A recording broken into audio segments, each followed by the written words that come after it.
আজ আমি আপনাদের পনিরের একটা অন্য ধরনের রেসিপি বানিয়ে দেখাবো। এই রেসিপিটা রুটি, পরোটা, লুচি, পোলাও সব কিছুর সাথে ভালো লাগে। চলুন তাহলে শুরু করি। এখানে পনির নিয়ে নিয়েছি, পনিরটা আমি টুকরো করে কেটে নেব। পনিরের টুকরোটা একটু বড় করে রেখেছি। এখানে পুদিনা পাতা, ধনে পাতা, কাঁচা লঙ্কা, আদা নিয়ে নিয়েছি। কড়াতে সাদা তেল দিয়ে দিলাম। এবার পনিরগুলো আমি ভেজে নেব। পনিরের টুকরোটা কিন্তু বড় রাখতে হবে। এই রেসিপিতে পনিরের টুকরোটা বড় রাখলে সুন্দর খেতে লাগবে, দেখতেও ভালো লাগবে। পনিরটা কিন্তু আমি লাল লাল করে ভেজে নেব। একদিকটা ভাজা হয়ে গেছে, উল্টো দিকটা আমি ভেজে নেব। এইভাবে লাল লাল করে ভাজতে হবে।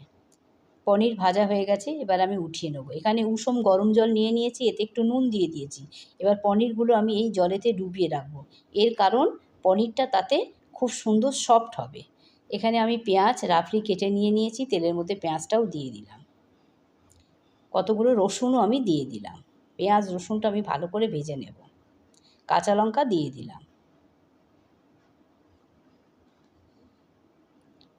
আদার টুকরো আমি দিয়ে দিলাম। সব ভালো করে আমি ভেজে নেব।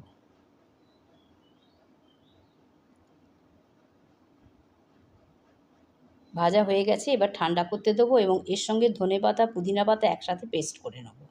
এখানে কিছু গোটা গরম মশলা নিয়েছি, লবঙ্গ, দারচিনি, ছোটো এলাচ, গোলমরিচ ও শুকনো লঙ্কা। এগুলো আমি একটু ভেজে নেব। যে পেস্টটা বানিয়েছিলাম সেটা আমি দিয়ে দেবো। খুব ভালো করে মশলাটা আমি কষিয়ে নেব।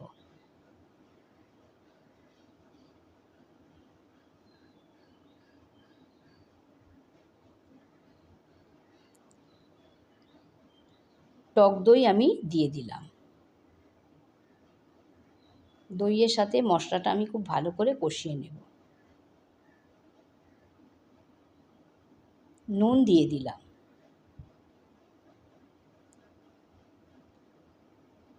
হলুদ গুঁড়ো দিয়ে দিলাম। জিরের গুঁড়ো দিয়ে দিলাম। ধনের গুঁড়ো দিয়ে দিলাম।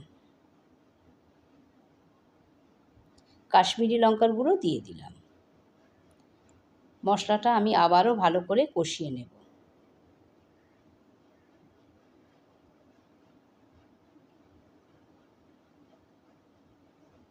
মশলা কষানো হয়ে গেছে আমার, আমি জল দিয়ে দেব।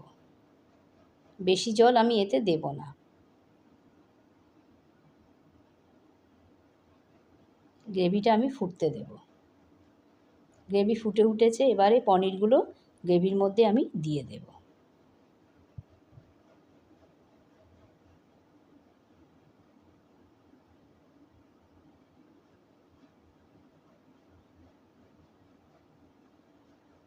ভালো করে গ্রেভির মধ্যে ডুবিয়ে দেব। ফ্রেশ ক্রিম দিয়ে দিলাম। ভালো করে মিশিয়ে নেব। পনিরের রেসিপি আমার রেডি। কেমন লাগলো আপনারা অবশ্যই কমেন্ট করে জানাবেন, আর একদিন হলেও বাড়িতে বানিয়ে দেখবেন। পনির রেসিপি কত সুন্দর দেখতে লাগছে দেখুন।